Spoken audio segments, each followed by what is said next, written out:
All right, it is 1 p.m. Central. Welcome everyone. My name is Yasmina Sisarak and I am your host for today's webinar. This is our fourth Healthy Brain webinar.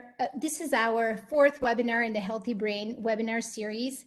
And the title of today's webinar is Tailoring, Targeting, and Addressing What Matters, Supporting People with Intellectual and Developmental Disabilities who are living with dementia.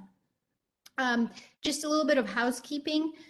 The CEUs are not offered for the webinars. Each live webinar will be recorded and we will post it to our YouTube channel. You will be emailed once this is archived, and it's usually within about a week.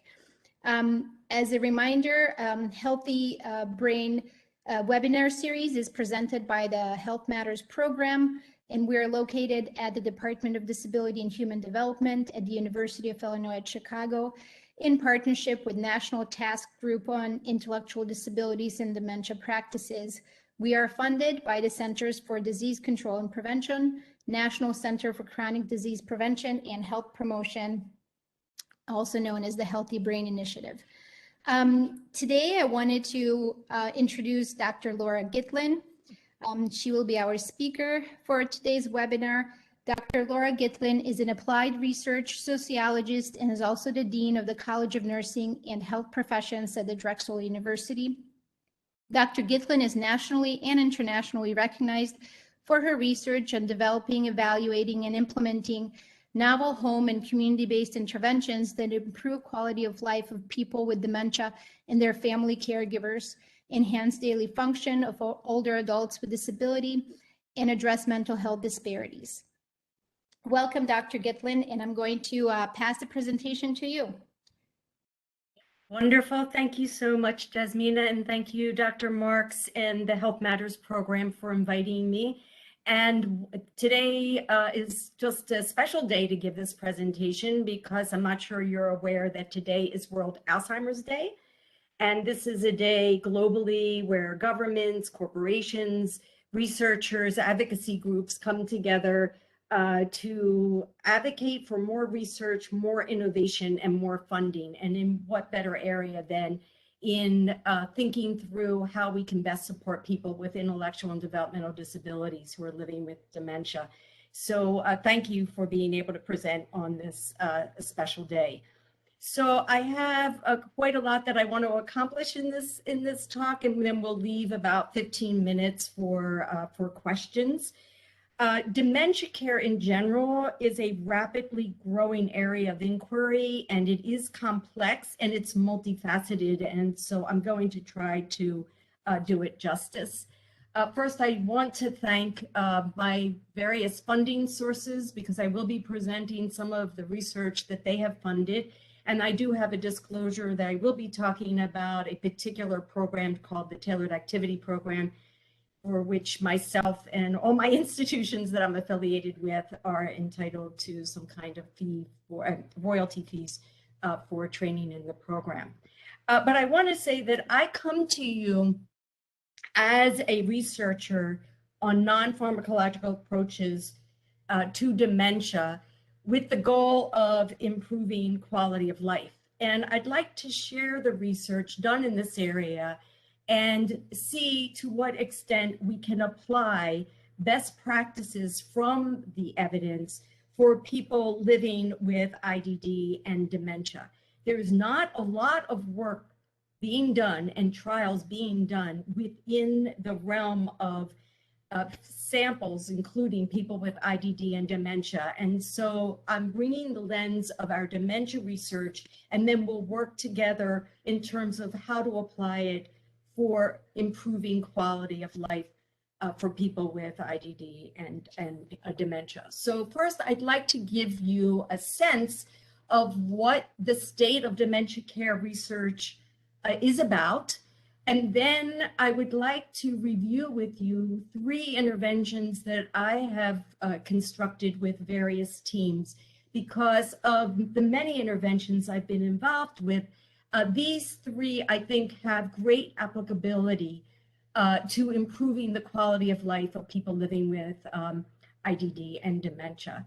And then I'm going to extract various principles, if you will, and what we may be able to consider as best practices that you could think about in your respective practices and your own world, if you will, as how to apply these principles to the population that you work with. And I'm going to talk a little bit about, as the title of the presentation suggests, ways that we can keep enhancing the clinical precision and relevance of these interventions, again, for people living with IDD and dementia and their family caregivers. So with that, let's get started. And I want to say a few words just in general about the state of dementia care research, because that's what we have to understand this context. And depending upon who you talk to, the glass is half empty or the glass is half full, depending on your stance towards evidence and ways of testing evidence, and then moving evidence into practice. And I am the person of the glass is half full, because we have increased funding in this area, as you are probably aware, in the NIA and also worldwide. And we have increasing number of studies that are producing knowledge about the end goal of improving quality of life for people living with dementia. But there's a great deal of debate as to the level of evidence that does exist, and I just wanted you to be aware of that. And this debate is taking place in a variety of quarters, and I wanted you to be aware of the 4 major reports and resources that discuss the evidence. One is the Agency for Healthcare Research and Quality report published in August 2020 that is extremely controversial. They apply a very strict set of criteria to evaluate the evidence from efficacy trials, and their conclusions were, quite frankly, very, very disappointing, and I do disagree with them, but it may be worth you to look at this report. They basically concluded that there isn't evidence for us to move forward with anything except maybe some care management programs and also the REACH 2 intervention. And without getting into really a lot of complexity here and details, we can talk about what, that this is a serious problem, some of the serious problems with this report. But I want you to know that that's shaping the landscape of how we're moving evidence forward from a federal government funding perspective. And then the other report that's now available is Meeting the Challenge of Caring for Persons Living with Dementia and Their Care Partners. This report is more expansive, if you will, looks at more forms of evidence, and was built upon a paper that I co-authored, and my colleague Joe Gaugler, and Eric Jutkowitz co-authored, as well as others, and it provides a more expansive understanding of where we're at. And I have to say that there is very little to minimal attention to people living with intellectual developmental disabilities and dementia. And then the other report that I really think is very important for you to look at, and particularly in terms of your BOLD initiative and the focus on brain health, is the Lancet report.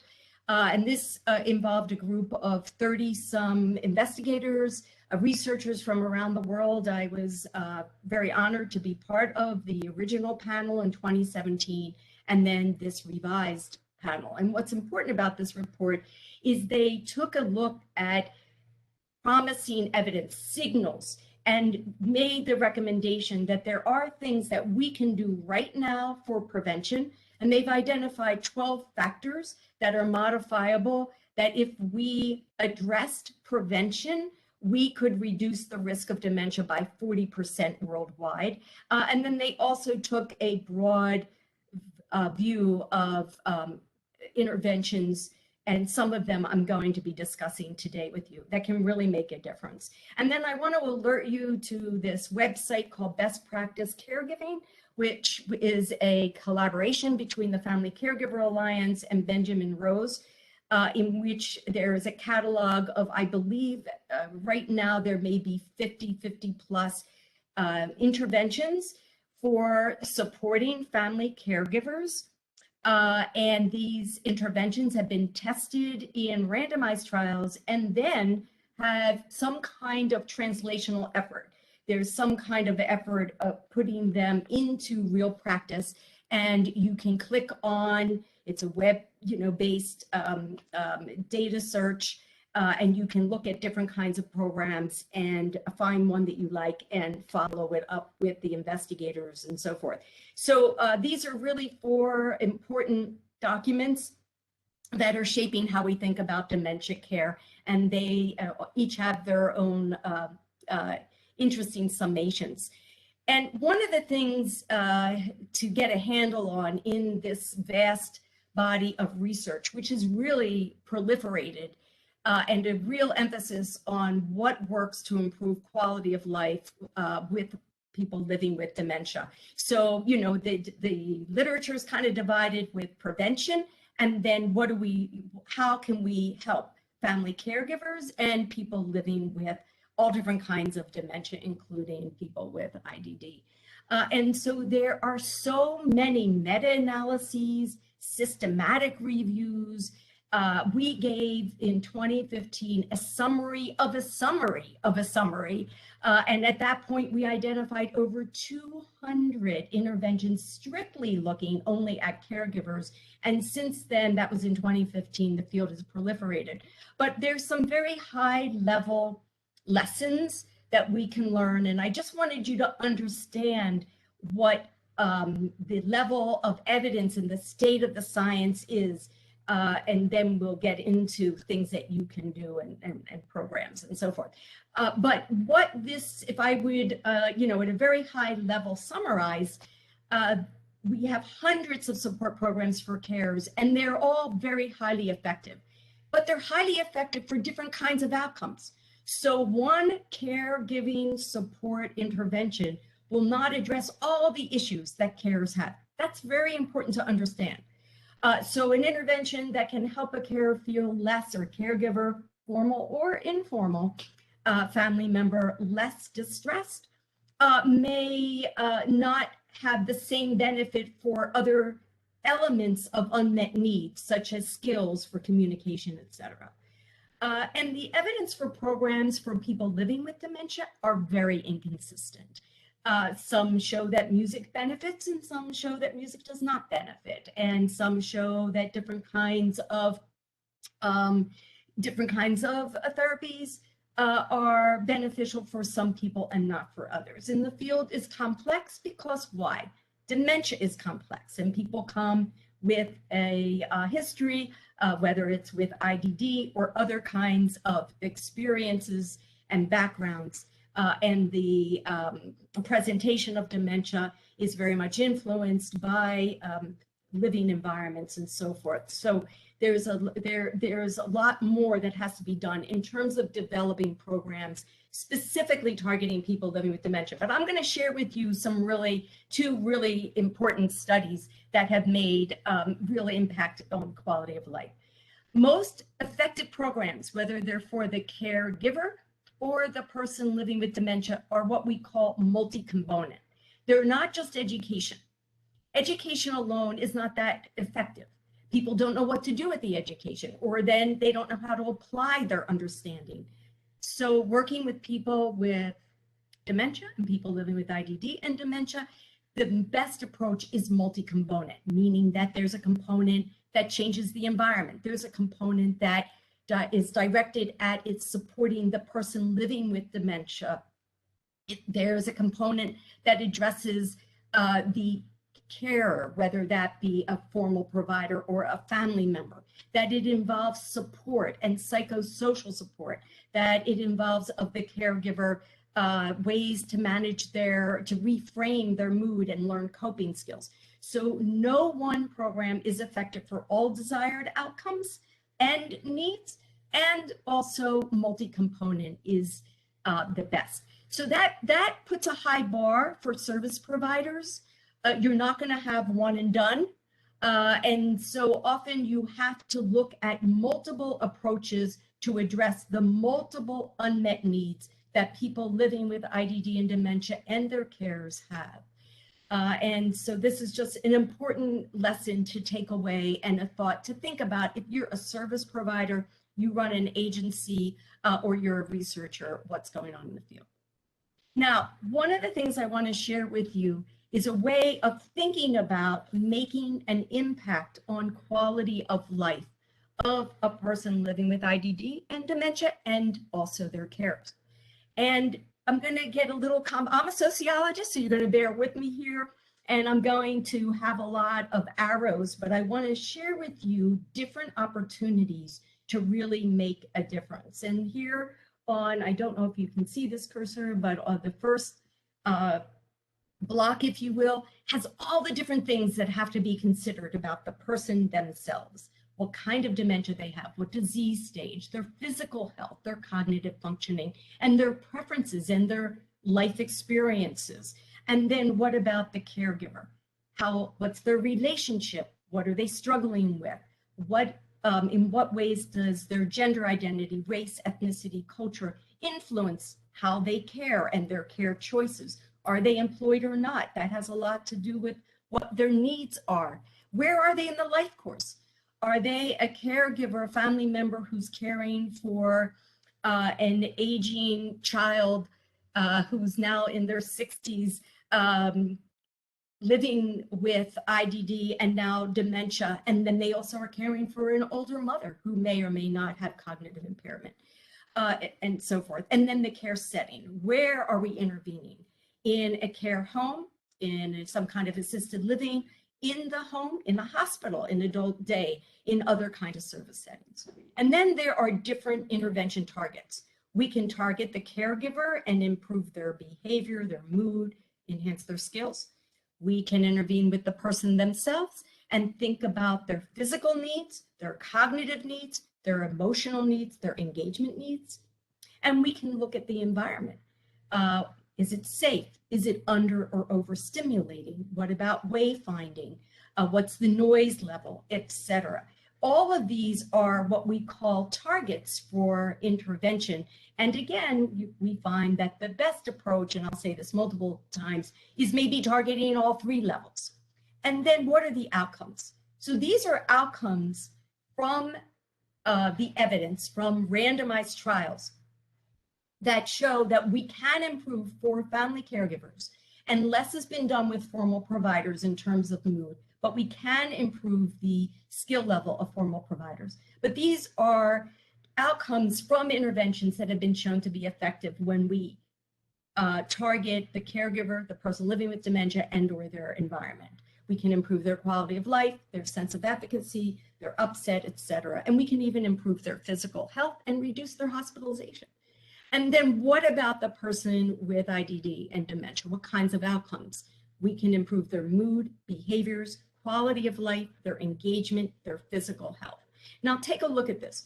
We have an opportunity to introduce an intervention that directly targets the family caregiver. We have an opportunity to take the evidence and implement an intervention that directly targets the person living with IDD and dementia.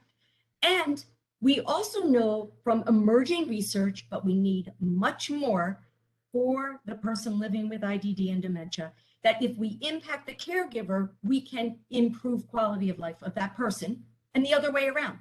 If we introduce a support approach for the person living with IDD and dementia, we may have an impact on the caregiver. So we have multiple ways of improving quality of life. And it's important to consider what you do, who you're targeting, what you're targeting, what outcomes are you targeting, and then the potential multiple effects. And then I'm going to talk later at the end about targeting and tailoring.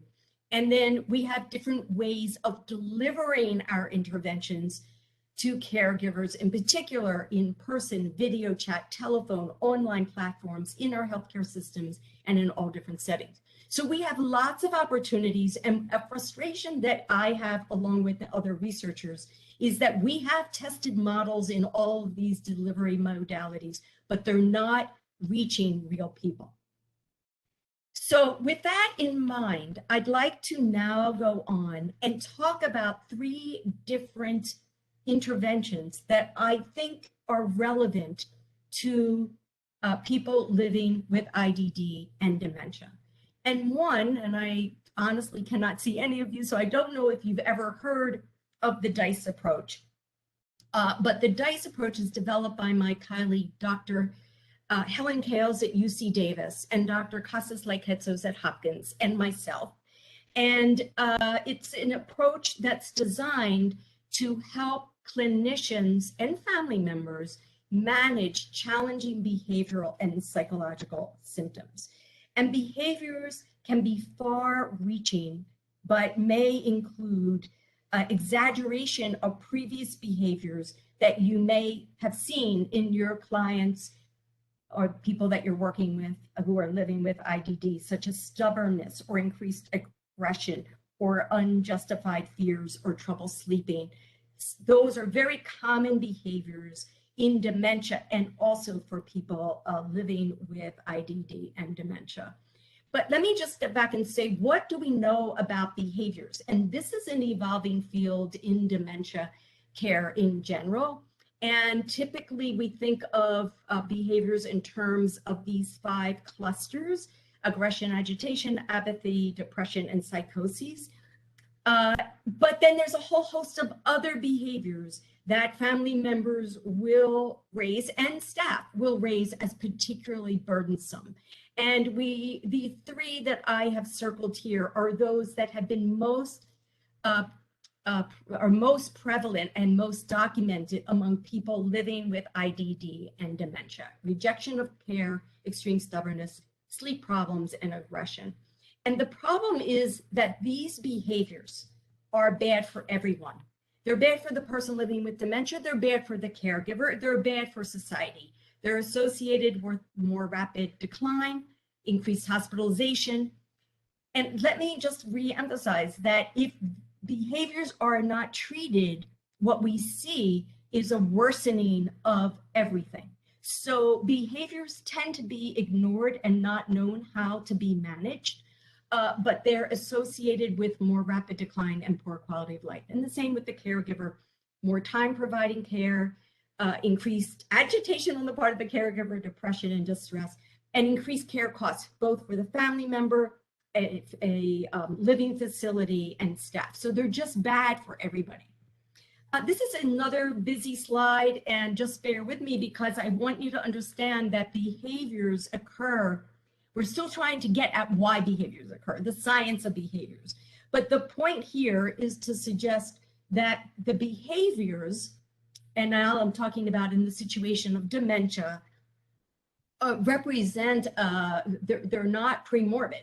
It really, these behaviors that are dementia related are a consequence of neurodegeneration and an interaction with the environment. So changes in resilience and comorbidities and disruption in brain circuitry place people, including people living with IDD, in a much heightened vulnerable situation.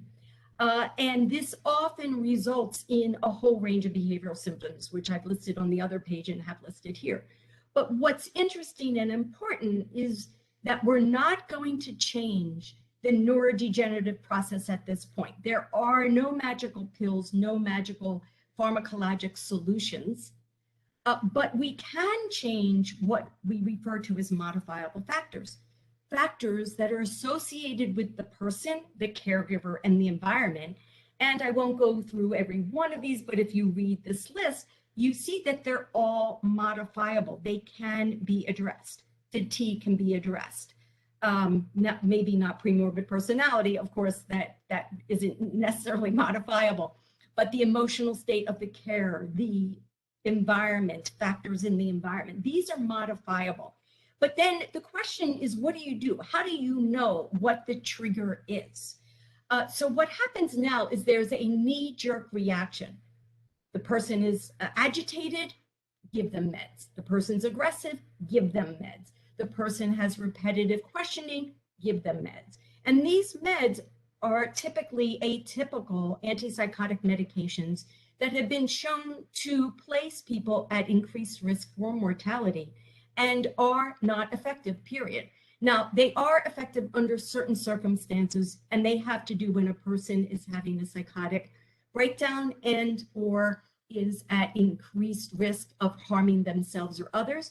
But that is really a limited sector of the cases in which behaviors occur. So we developed what's called the DICE approach. And I'm going to take you through this because you can apply this now to any situation, care situation that you have in which you are challenged by a behavioral symptoms. So the first, and the DICE is an easy acronym to remember, right? You're going to roll the dice to figure out what the problem is and how to solve it. So the first is to take a behavior and describe the challenges, who, what, when, where, and how the behavior occurs. Secondly, to investigate, you think like a detective and explore the person with dementia, the caregiver, and the environment for possible clues to what is triggering the problem. And this, again, is where you want to think about those three buckets that I had on the previous slide. Then you want to create, we call it the DICE prescription, in collaboration with others to address the modifiable triggers, and then to introduce various strategies. And then you have to evaluate what strategy worked and what did not. And this is the basic process that has been shown, and we've shown in various trials, to be really very effective in reducing the occurrences of behavior and also or eliminating them. And I'm going to take you through an example. So here is Mrs. J. She is not a person living with IDD, but she is a person at a severe stage of dementia.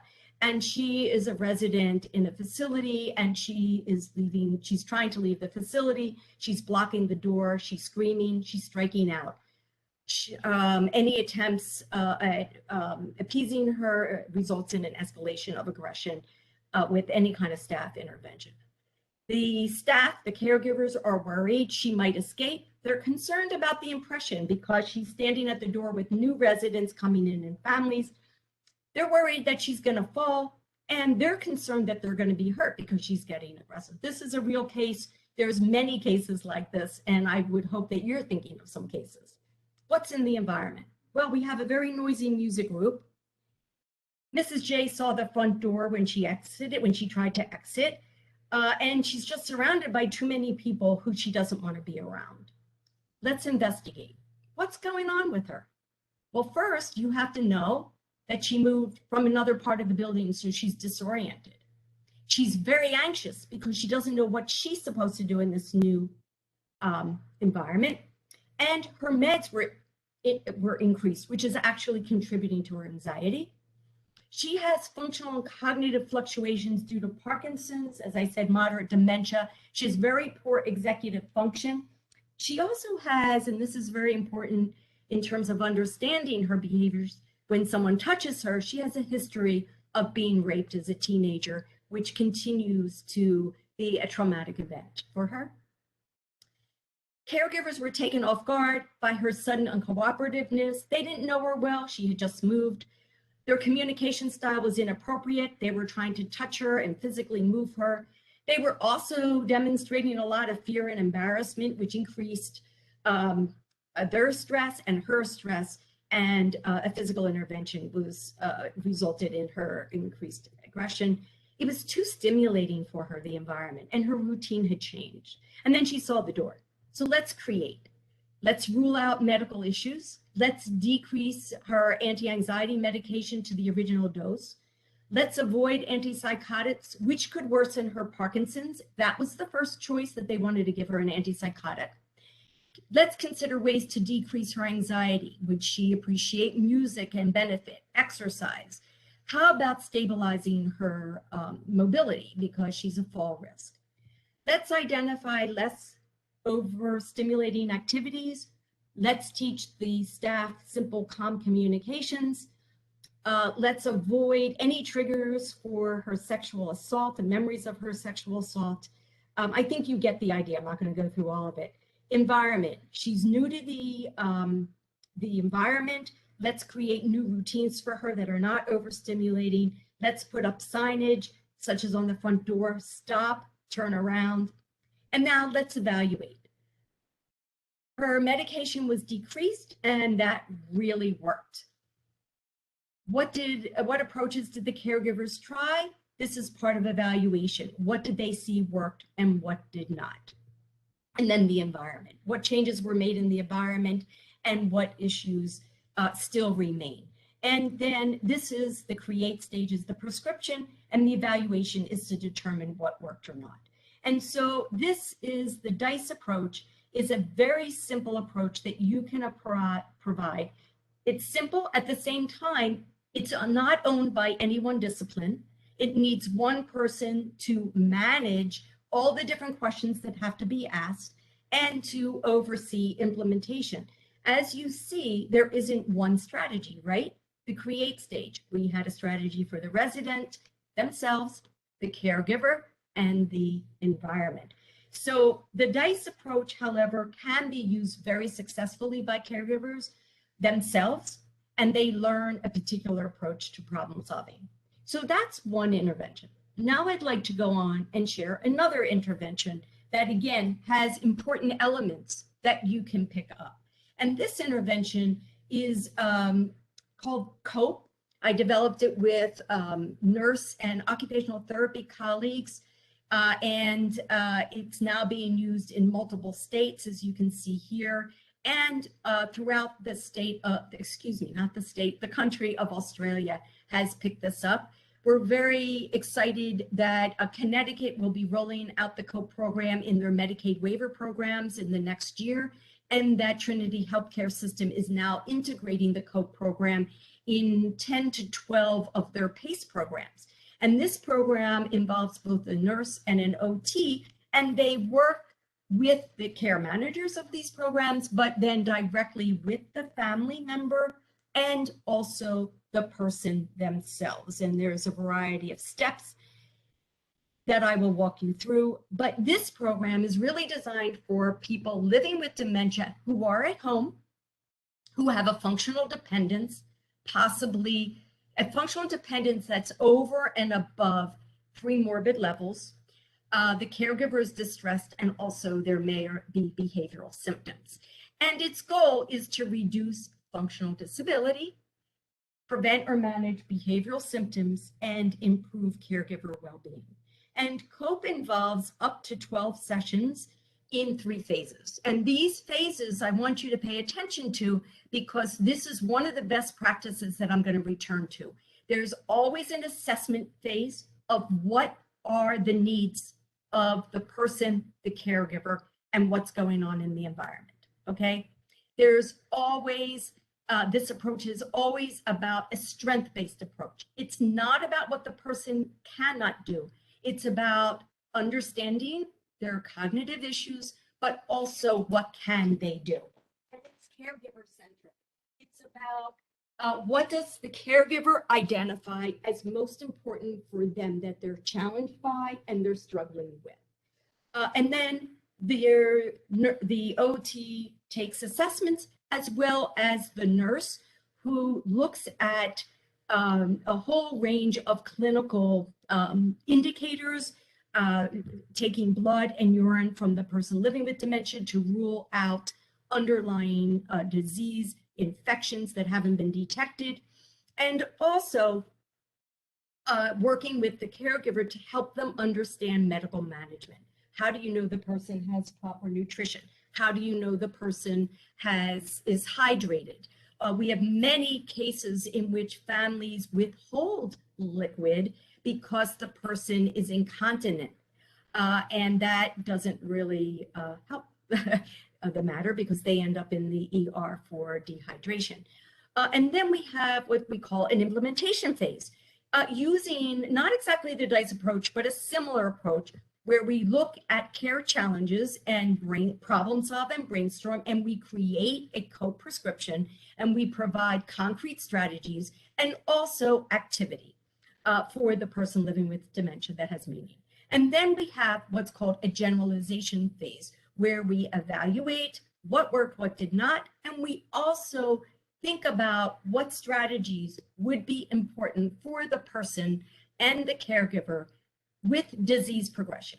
And that's something that we provide disease education throughout these sessions, because it's all about helping families understand this really complex and a dementia world. And it's very hard to really understand what the person can do and can't do from day to day and each stage.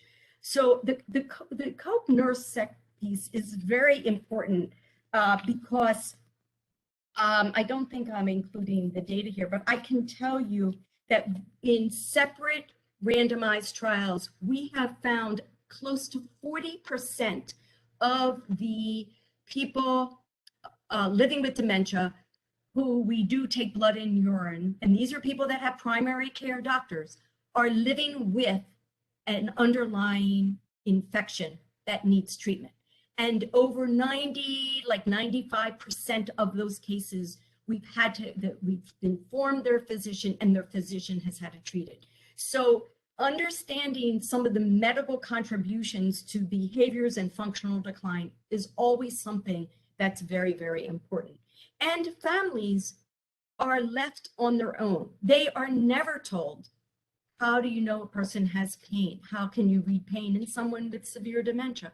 Again, how do you know about regulating their toileting and so forth? And how do you know what medications are complicating their function? So these are things that the nurse works on.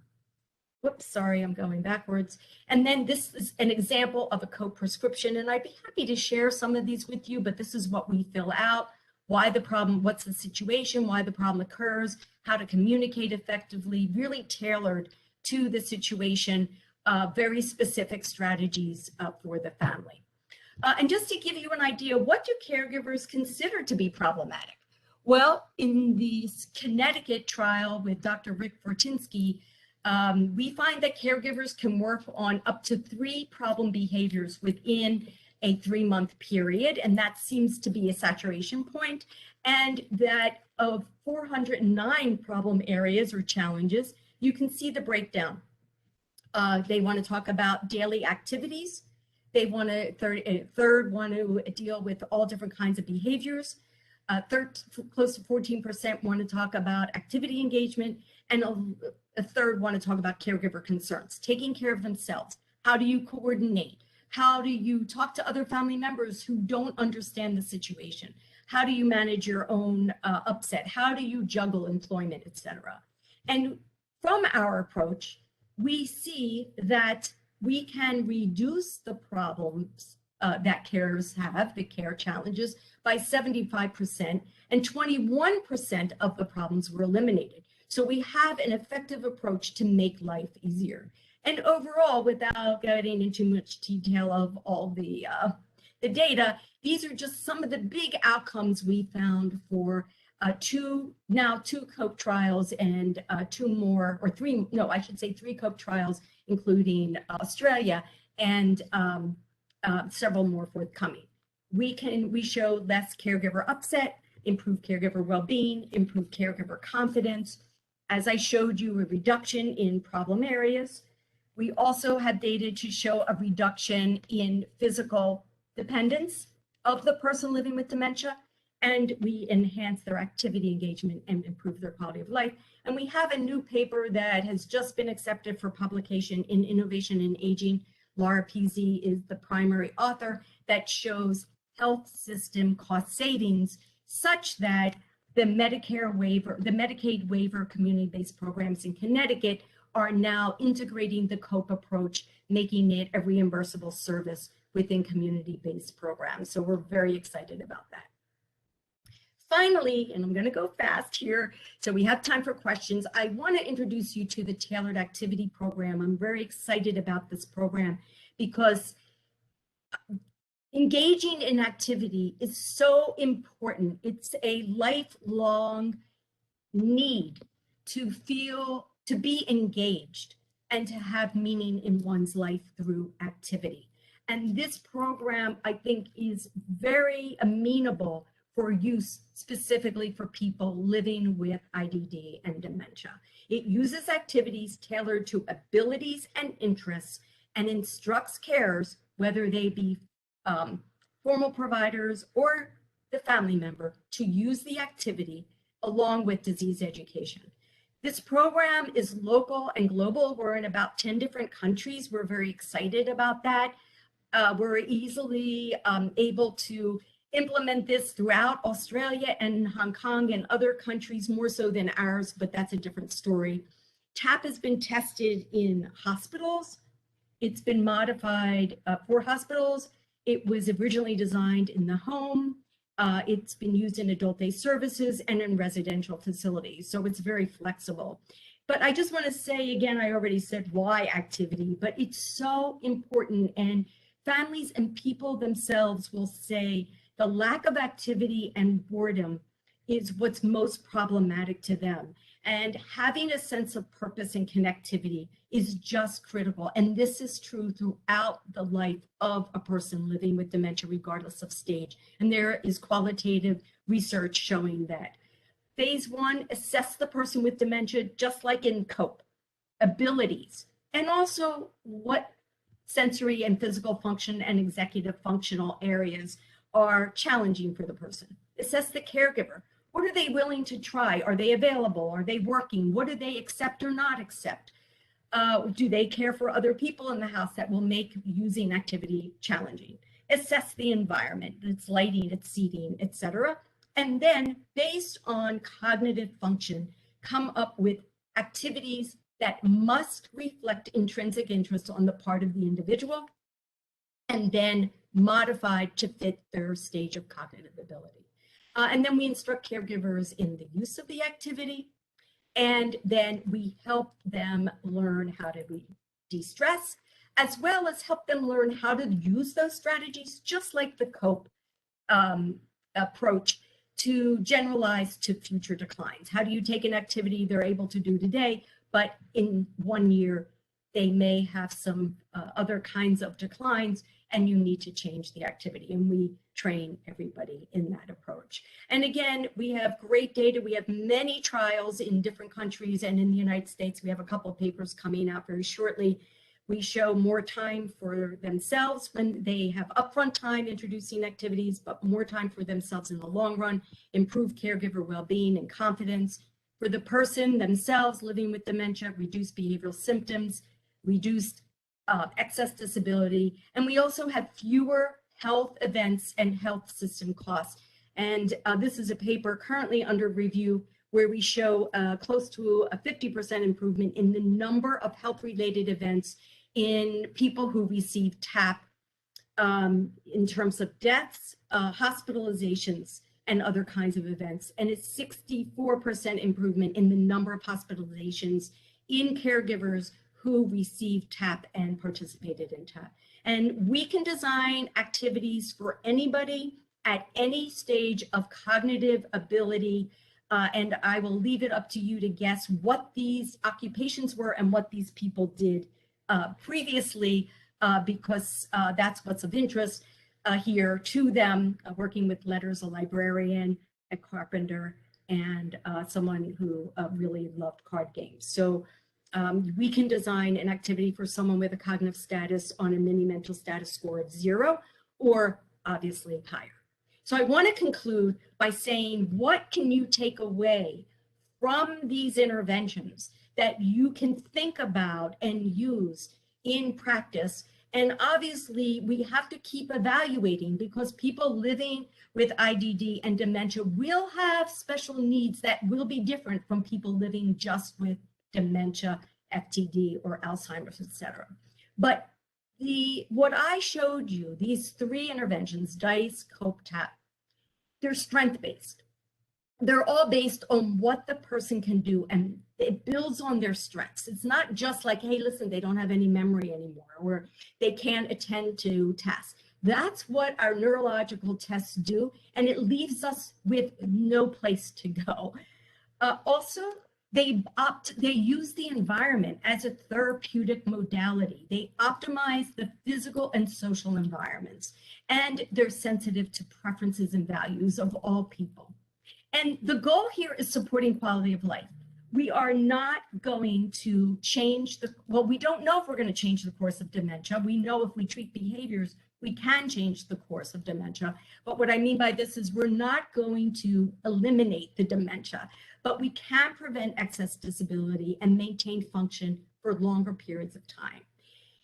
Also, the caregivers the interventions have to address different levels. The caregiver, as well as the home health aide, as well as other family members. And what I shared is you can see that even in DICE or in TAP, which is TAP focused very much on activities, it's multi-component. It's giving caregivers effective communication strategies. It's modifying the environment. And these are, I think, important things that you can take away. Now, remember what I said about the COPE approach and TAP, right? Best practice in whatever you do is assess. Assess strengths and also unmet needs and deficits and behaviors and function, but also interests and preferences and previous roles. We're improving quality of life. This all has to be assessed. And then implement strategies. Some strategies are not going to work, and you evaluate and you adjust. And the strategies that reflect best practice have to do with communication, establishing routines, having people engage in meaningful activities. And it's all about simplification of the environment and communications as the person progresses. And of course, evaluate. So best practices: assess, implement, and evaluate. Now, real quick, how do we enhance clinical significance? I said one size does not fit all. These are buckets of ideas of who to target. So from a policy perspective, does every single family member need the COPE intervention? No, I would argue no. But a lot of people do. So who do we target? We target people in need. We target communication styles, families or staff who are using negative communication strategies that have been shown to increase aggression. That group has to be targeted. Communication has to be targeted. Just to give you an idea, tailoring. How do we take our strategies and tailor? Well, we tailor based on the readiness of the caregiver. If a caregiver is not ready to try an activity, we step back and we provide more disease education and we change our focus a little bit. Great work coming out of Michigan from Amanda Leggett, working on styles. Her hypothesis is that caregivers approach caregiving with particular styles. That means that we need to tailor our messaging, whether they are the cheerleader and they're open to any kind of strategy, whether they're the externalizer and they respond with frustration and anger. Tailoring on risk profiles, cultural values, and so forth, just to give you some ideas.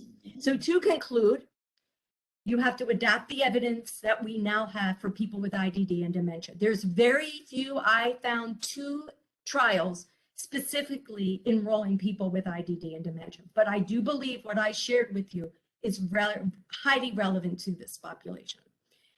Non-pharmacologic strategies are considered frontline. That's the area we should be working on.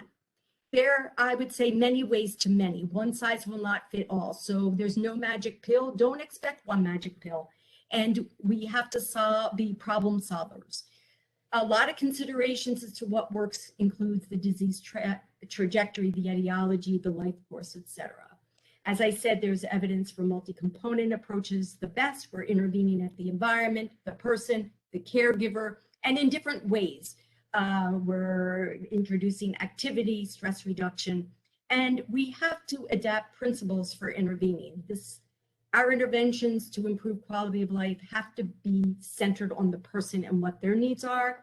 We have to tailor based on preferences and need. And this is all about problem solving. And that is the pill that we have. And we should embrace it and endorse it. And with that, I just wanted to share a couple of resources with you that we find very helpful. A book that I've written with my colleague, Dr. Pearsall, that has all the non-pharmacologic strategies that we've used in all of our trials. The approach towards quality of life in a book with Dr. Hodgson, Better Living with Any Kind of Dementia, and then our online course, which has over 100,000 people worldwide, that's free, that really lays out a quality of life approach to understanding dementia. And so with that, I know I spoke a lot, I know I had a lot of diagrams, but I hope that you can take nuggets from what I presented and really use them, because people really need our help, and the evidence is such that we really can improve their quality of life. And with that, I'll stop and I'll turn it back to you, Jasmina. Thank you, Dr. Gitlin. Thank you very much. I'm getting a lot of positive comments in the chat privately to me. I will jump into the questions immediately. Feel free to post your questions in the chat box. As a reminder, we are recording this session. We will make everything available within a week, archived, and you will be emailed once all the information is up, including some of the links to the resources on this page. So one of the first questions is, where's the best place to start if someone wants to share some of these approaches with their coworkers? And then in the same kind of effect, the question was, from these interventions mentioned, why aren't all agencies implementing these programs, since they are helping alleviate a lot of the issues and concerns of caregivers and those we serve? Well, terrific questions, and they're questions I ask myself, particularly the latter. In terms of best place to start, I mean, I really am not trying to be self-promoting, but a Caregiver's Guide to Dementia it's literally a checklist of different non-pharmacologic strategies that we have culled from observing caregivers and intervening with them. It's available on Amazon. The book is available in Spanish, in Chinese. It's being translated now in Japanese and Italian. And that really helps jog ideas for creating a non-pharmacologic approach. And it's based primarily on different kinds of behavioral challenges. So that is a place to start, I think. Why aren't agencies adopting this? The issue of taking the evidence and putting it into practice is truly a whole day discussion. First of all, the reigning paradigm in dementia is about cure, okay? And what happens when a family gets a diagnosis? Your husband, your child, whoever has dementia, go home. We'll see you in a couple of months and we'll see how you're doing. No hope, no strategies. There isn't even a referral to any of the advocacy groups that exist. I'm not trying to blame primary care or neurologists or whatever, but that is the reigning practice. Instead of providing even simple resources like the website to an advocacy group that the family may find helpful. So I am a dean of a College of Nursing and Health Professions. I can tell you that what is the amount of time spent on dementia? Maybe 3 hours to differentiate dementia from delirium and depression in a diagnostic framework. We are now developing a program, a fellowship program for our nurses and counselors and others in dementia care. So physicians, students, health providers, health professional students, social workers are not trained in a non-pharmacologic approach. Now, granted, this approach takes time, right? And it's not owned by any one profession. So if there's a care coordinator, a nurse practitioner, a social work coordinator in a primary care office, they could use DICE approach, right? And coordinate the care. But that's what it takes. Dementia is complex, and we do not have a healthcare system that is responsive to the needs of people living with dementia. There's other reasons why other countries take our interventions and use them, because not that they're not concerned about cost, but within their healthcare system, they absorb the cost, and we do not.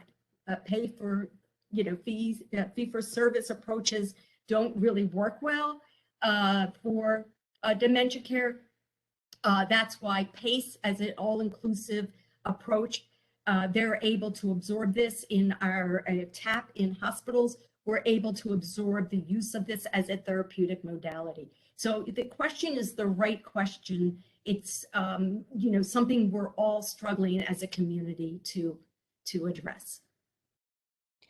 Thank you. Another question, have you had any experience with the difference in quality of life with a person living with family caregiver versus different caregivers, such as long-term care staff? Yeah, that's an interesting question. And I can't say I'm familiar if there is any literature on that.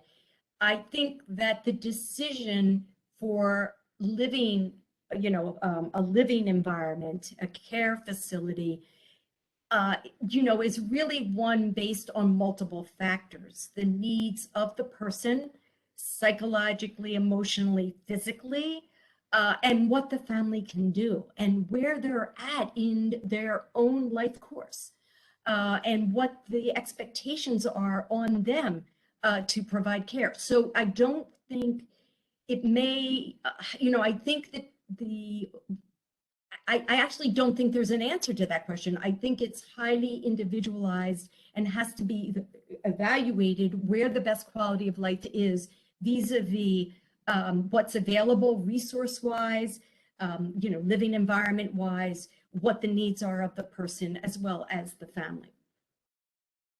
And by the way, particularly for people living with dementia, when a family member places a person living with dementia, let's say in a nursing home, their caregiving does not stop.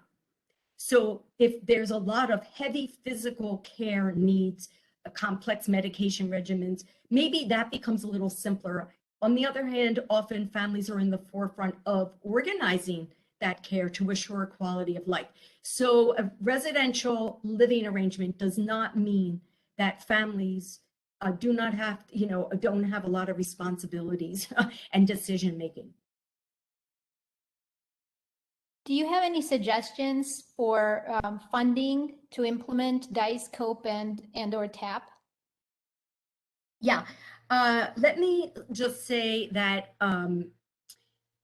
I think they can be. I think DICE and TAP can be embedded, as I said, in different programs. So the funding has to be an investment on the part of the facility, if you will, the healthcare organization, for training. Some kind of training is always needed. And the more you know about dementia, then the easier it kind of is to adapt, and use the protocol.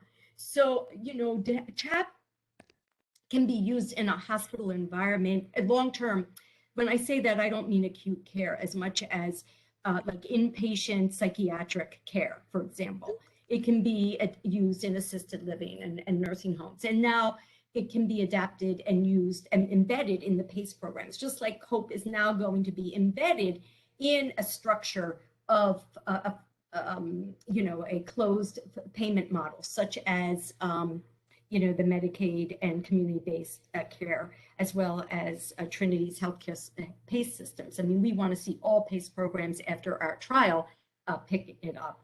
We're also working closely with the VA in Pennsylvania, the University of Pennsylvania, to have TAP integrated in their geriatric home care practices. And cost is not a factor there, right?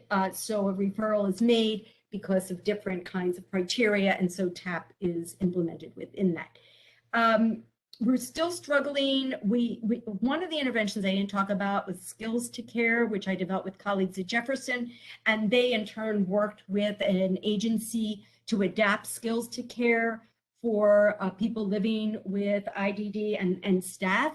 And again, that was absorbed within the agency. So We also integrate skills to care in for Medicare beneficiaries in home care, and we've had some success there. But it's a little hit or miss, and again, there isn't kind of like a straight answer to that question, but it's a great question. Thank you. I wanted to be mindful of the time. We only have 1 more minute, but if we can stay on, or whoever can stay on for just a handful of more minutes, I wanted to ask, I wanted to make sure that everyone's questions are answered. One of the questions is, any thought to create a cheat sheet to help with the identification of some of the health issues that cause quote unquote behaviors such as UTI, constipation, etc.? Yes, thank you. Yes, as part of the COPE project, we have tip sheets. And those tip sheets talk about exactly those issues. So we have a tip sheet on pain. Like, how do you know a person who may have difficulties communicating or recognizing that they're in pain? How would you know that they're in pain? And then well, obviously our main strategy is if they have pain, they have to go and talk to you have to talk to their primary care doctor. But so we're not prescribing medications or whatever, but we have a tip sheet on that. We have a tip sheet on hydration, on I think sleep. We have actually a tip sheet on things to consider for activity. So yes, we have that. I'm trying, maybe Dr. Marks, you and I can just talk about how to make some of these things available. Okay, we can talk about that. One last question, and that sounds good. We can definitely work with you and make it available through our network. One of the questions, how do you implement the program in the community, through what service mechanism? So when you were talking about Australia, they have socialized medicine, and they have more community resources and coordination. And I did say you did mention that it's a kind of a longer story in the US, but can you just touch upon some of that? Yeah, so, okay, look, this is that research to practice gap. So the original trial for TAP, the original trial for COPE, was done without looking at a service agency. So we tested TAP way back in 2006. It was the first study that ever showed that you can reduce behavioral symptoms of people with dementia. And it had 60, it was a randomized trial, but I would call it a small pilot randomized trial, although we used very rigorous methodology. It had 60 people living with dementia. I can't tell you the interest we had around the world because it was the only study. And so it was done not within a particular service setting. Then we got funding to then try to embed it in a hospital inpatient unit. And we're still struggling trying to get funding to embed it in other settings, but we're like, we did get funding to work in adult day services. But that is the problem with some of these original trials way back where they're done without an understanding of the context in which they can be used. So COPE, the first main trial outcome in JAMA was published in 2010. It's taken, right, another 10, 11, 12 years to move it into practice settings. It was never tested in practice setting. So I'm really speaking to the researchers here and saying we have to do business differently. We have to do our practices differently. And now the way we're designing interventions is with the end in sight, with the adult day, and partnering with adult day and say, let's try this intervention with and test it initially with you. So there is that leap, and we call it the leap from the efficacy stage to the practice stage. We call it translation. What has to change because workflows are different? Are those changes acceptable? Will they impact the outcomes? So those are all the considerations. Yeah. Thank you so much. And you are right.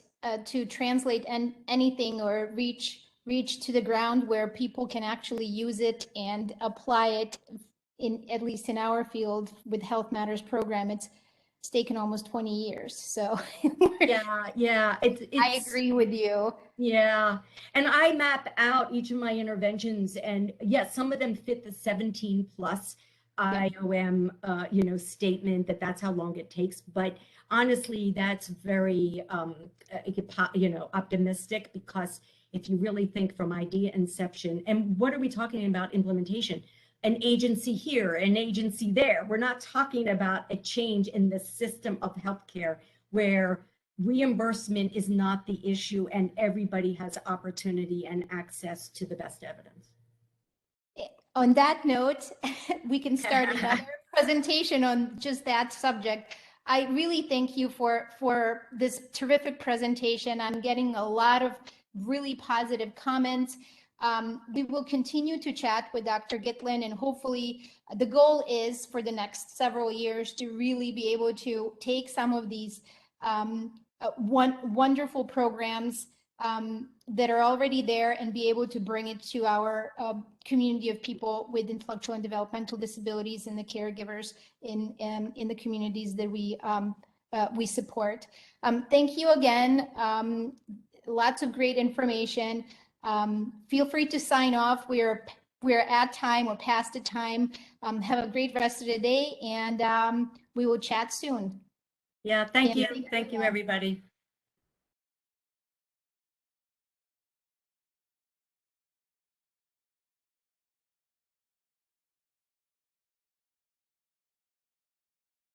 Thank you, Laura. That was awesome. Oh, thank you. This is going to